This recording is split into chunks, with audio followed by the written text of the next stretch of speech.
So, paano nga ba mag-withdraw through USDT na mapupunta sa coins trading nyo?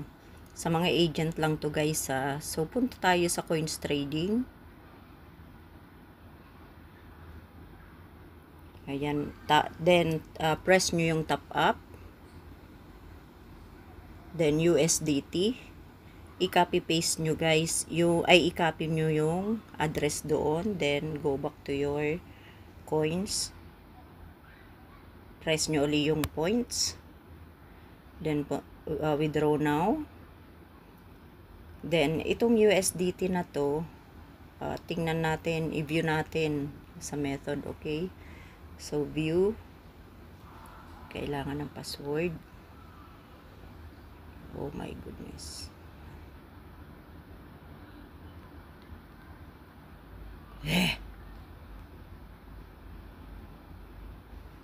Kailangan dahan-dahan lang.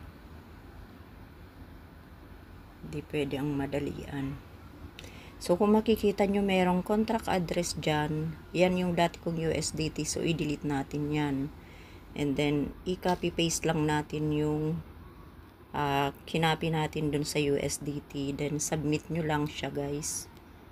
Ayan, bind successfully.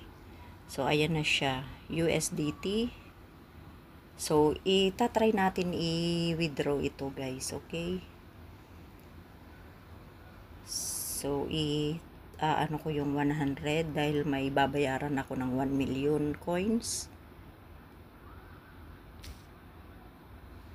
Submit. Confirm. So, ayan na, 975,369 out of $100. $100 yan guys. So, 1 million pink coins. So, exchange coins natin.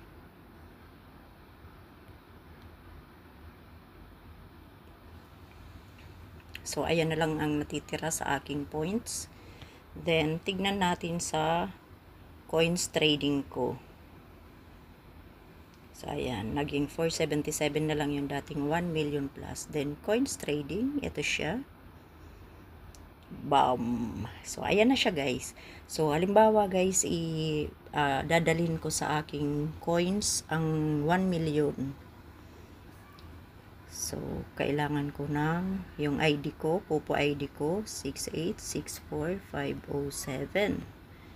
Pwede nyo rin akong dalawin, guys.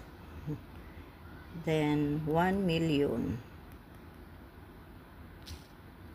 So, kung makikita nyo to his or her coins account, kung saan yun ang user mo, at agent account, kung saan napunta yung change mo through USDT. So, punta ka dito sa coins account. Then, transfer. Then, confirm. So, punta tayo ngayon sa aking coins. Ayan na siya. Yung 1 million ko napunta na sa aking coins. So, hopefully, nakatulong ako sa inyo, lalong-lalo na sa mga agents dito sa Popo. Salamat sa panonood. Thank you. Bye-bye. God bless.